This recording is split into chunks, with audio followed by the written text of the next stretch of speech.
Hey guys, and welcome to part 29 of Let's Play Pokemon Emerald. In the last part we worked our way through the Moss Deep City gym, and we finally got to the gym leader.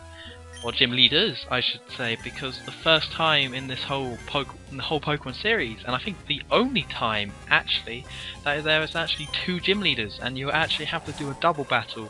Now, most of you out there, if you played this game before, will know this as probably the hardest gym in this game, if not one of the hardest to do in the whole series, in the whole Pokemon series. Now, it's Psychic type, so that means, you know, I already mentioned in the last part, Bug, Dark, and Ghost types are the best here, but I wouldn't say that's the best strategy to use in this battle, because first of all they send out the Claydol and that other Pokemon right there.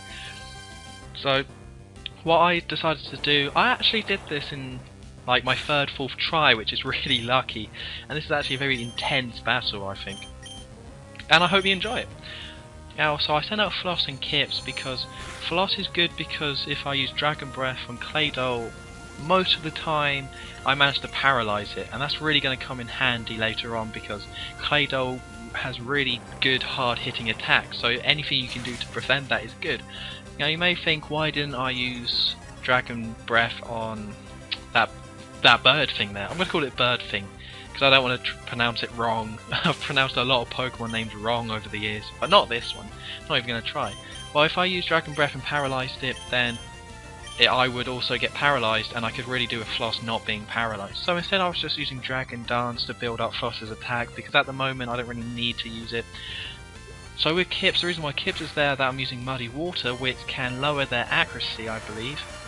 I'm also using Surf, because Claydol is Psychic and Ground type, so Water type moves are super effective, and you want to get Claydol out of this battle as soon as you can. You do not want Claydol hanging around for long, because its Earthquake attacks are really powerful.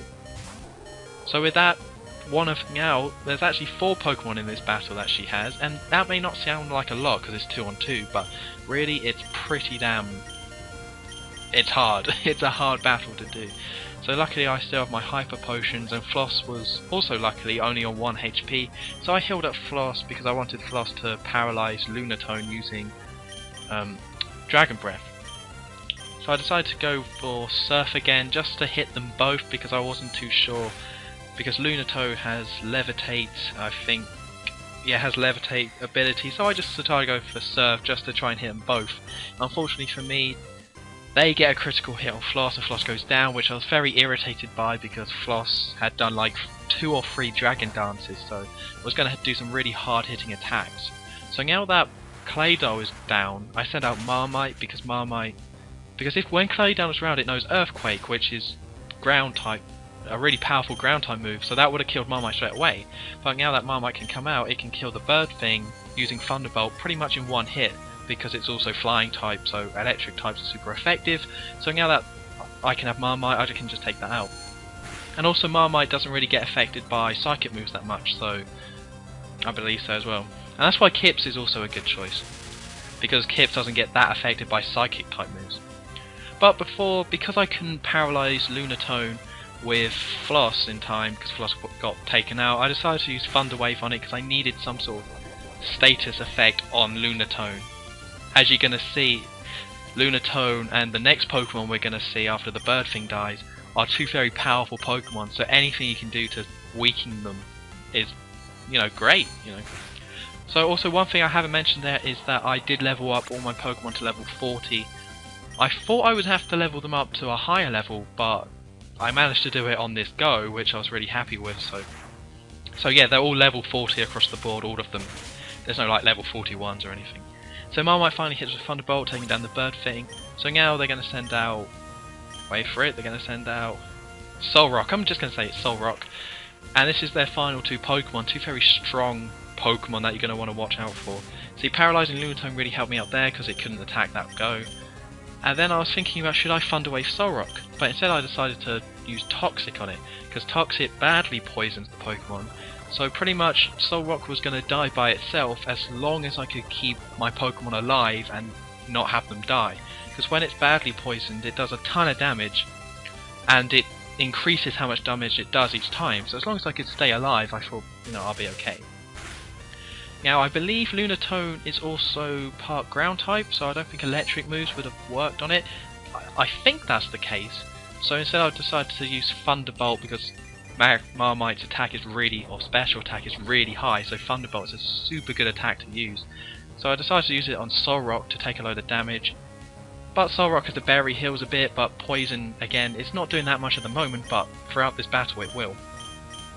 So Gummy couldn't really do much now. Gummy had done Toxic on Solrock, and I would have liked it to do Toxic on Lunatone as well, but it's already paralysed, so I decided to use Flash, which stupidly misses, which is really annoying.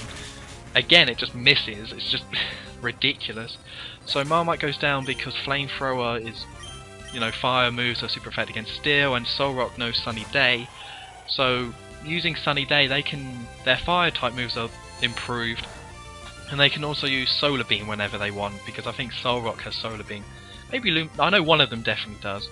So now I'm going to send out Eric, which is a bit risky, mainly because, you know, the sun is shining and they know Flamethrower and they can just take me down that way. But now I'm just trying to hold out long enough for Solrock to be killed by the Toxic. So I thought I might as well just send this out. But still, Gummy isn't that useful still. So I'm going to use Flash, and it actually hits this time, which is awesome. I'm going to use Flash on Solrock because Lunatone was already paralysed.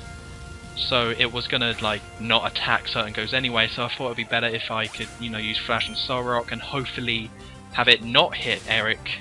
But I got unlucky and it still hit Eric anyway and killed it. So that's it, we're coming down to the last few Pokemon now. Solrock is now taking really decent damage due to the Toxic. So then I was like, oh dear, it's just Gummy, I don't have any more Pokemon to send out. So I used a Flash on Lunatone just because I thought, you know, I might as well, I don't have anything else to do. It hit me with Psychic, which was super effective, but didn't take me out, which was extremely lucky, and Lunatone was now paralysed. So I managed to, that could have been all over there. If they got a critical hit, I would have just died, and if Lunatone could attack, it would have attacked me and killed me. So now I thought, oh crap, I'm quite close to dying. So I decided to use a Hyper Potion on Gummy to fully heal it, sorry. And then I was hoping that they wouldn't really attack me, but she also decided to use a Hyper Potion, which I liked because it meant that they didn't both attack me, because Lunatone managed to attack me. So if they had both attacked me, I would have been dead. And the sunlight finally faded, and Solrock is now taking serious damage. So now it's just a, well, not that serious, but you know, good damage. So now it's just a case of me staying alive. So I was like, okay, what should I do? I have these items. So what I decided to do is do something a bit risky and use my Max Revive, which is something that I probably will need in the Elite Four, but I thought this battle would probably be harder, and it'd be a lot better if I, you know, get through this battle. So I heal up Marmite because Marmite knows Thunderbolt and can do some serious damage.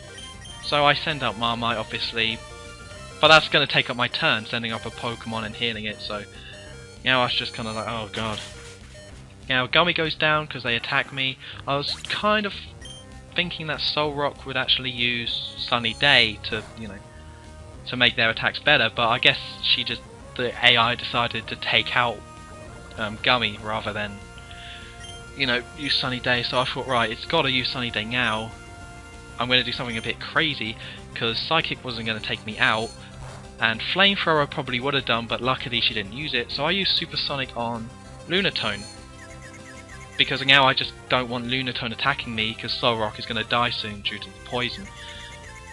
So with that first turn, I got lucky. See that flash I did earlier, Lunatone then missed. It all kind of came together quite well.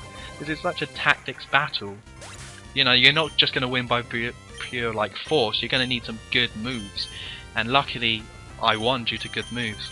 So just to guarantee me staying alive, I thought I'll heal up Marmite, because Lunatone is now confused and paralysed and has one flash on it. So, you know, it could still attack me and hit me, but I still, you know, just to make sure. So now I'm going to use, what am I going to do? I think I'll use a Revive to bring back another Pokemon, just so in case Marmite gets one hit KO'd, Kips can still be there. And because I thought it was a ground type, I decided to heal Kips because Kips, you know, has Surf, so I thought, oh, if it's a ground type I can hit it with Surf and kill it in one. So by this point I've pretty much won the battle, it's just wearing it down. It finally hits itself due to confusion, which is nice. And now I just have to attack it and take it down, and yeah, that's how you do it. This battle is very hard to do, and someone new to the series is going to have a lot of trouble. I mean, I had quite a bit of trouble. Not quite as much as the one before this, the Fault Tree City Gym. I had a lot more trouble with that, but with this one I got quite lucky on some of the things, and you're going to want to have to use tactics, not true, brute force. Like, you can have Ghost and Sidekick, Ghost, Dark and Bug type moves, but unless they're really good, they're not going to do any real damage. So yeah, I did it! Awesome! I got the Mind Badge.